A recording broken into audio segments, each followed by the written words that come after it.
नमस्ते, easy kitchen रेसिपीमा स्वागत छ। आजको रेसिपीमा म हजुरलाई छिट्टो बनेर तयार हुने मोलेको आलुको रेसिपी शेयर गर्न जाँदैछु। थोरै सामग्रीमा बनेर तयार हुने यो मोलेको आलु बनाउन सुरु गरौँ। सुरुमा यसको लागि मैले एउटा यहाँ प्यान बसाले। अब यो तातेको प्यानमा थोरै तेल राख्ने। तेल राम्रोसँग तात्न दिने। अब यो तातेको तेलमा मैले केही सुकेको खुर्सानी राखे। हजुरले पिरो कतिको खानुहुन्छ त्यो अनुसार यो सुकेको खुर्सानी धेरै या थोरै राख्न सक्नुहुन्छ। मैले चाहिँ यति राखे। अब यसलाई राम्रोसँग भुट्ने। यो खुर्सानी भुट्नलाई धेरै समय लाग्दैन। 1 मिनेट जति मिडियम आँचमा राखेर भुट्यौं भने यो तयार भइहाल्छ। अब तयार भइसकेको खुर्सानीलाई हामी एउटा प्लेटमा निकाल्ने। निकालिसकेपछि अब यो तातेकै प्यानमा मैले यहाँ थोरै बदाम राखे। अब यो बदामलाई पनि राम्रोसँग भुट्ने। आगोको हिटलाई चाहिँ हामीले मिडियममै राख्ने। बदामलाई एकैछिन भुटिसकेपछि यसमा मैले ठुलो चम्चाको 1 चम्चा जति सेतो तिल राखे। अब तिल र बदामलाई हामीले राम्रोसँग भुटेर तयार गर्नुपर्ने हुन्छ। प्यान राम्रोसँग तातेको हुनाले यसलाई भुटिन धेरै टाइम लाग्दैन।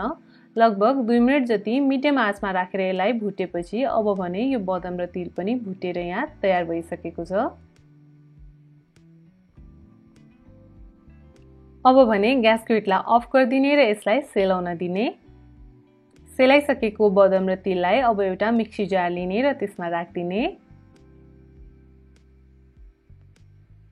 सबै बदाम र तिल राखिसकेपछि अघि हामीले भुटेर तयार गरेको खुर्सानी पनि राखिदिने। खुर्सानी सँगसँगै यहाँ मैले 4-5 दाना जति टिमुर पनि लिए। यसलाई पनि राखिदिने।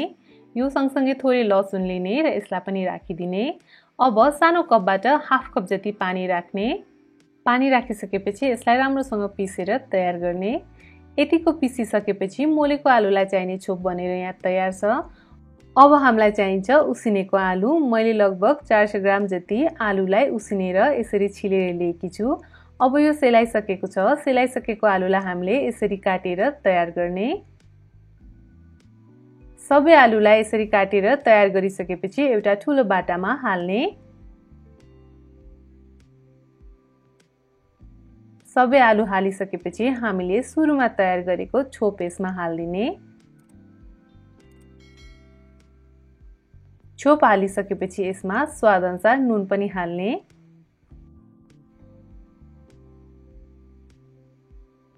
स्वादअनुसार नुन हाले सँगसँगै यसमा मैले सानो चम्चाको 1 चम्चा रातो धुलो खुर्सानी हाले।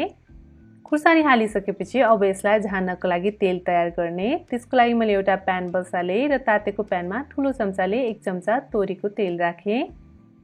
तेल राम्रोसँग तातिसकेपछि हाफ चम्चा जति यसमा मैले मेथी राखे। अब यो मेथीलाई राम्रोसँग फुराउने।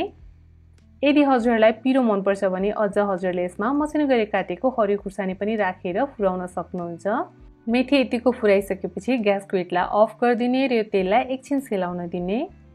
तेल यतिको मनतातो भएपछि यसमा सानो चम्चाको आधी चम्चा बेसार राखिदिने। अब यो तेलबाट हामीले यो आलुलाई झानिदिने। तेलले आलुलाई झानिसकेपछि यसमा अब मसिनो गरी काटेको हरियो धनिया राखिदिने।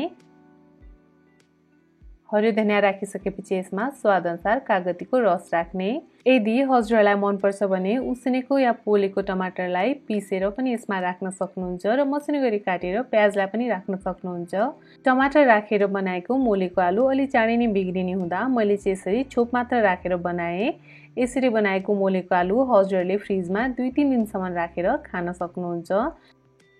अब भने यो सबै सामग्रीलाई राम्रोसँग मिक्स गरिदिने। यदि हजुरलाई यो मोलेको आलु हल्का गिलो खालको मन पर्छ भने यसमा हजुरले थोरै पानी राखेर यसलाई यसरी मिक्स गर्न सक्नुहुन्छ। 1 मिनेट जति यसलाई राम्रोसँग मिक्स गरेपछि हेर्दै खाउँ लाग्दो यो मोलेको आलु बनेर तयार भइसकेको छ।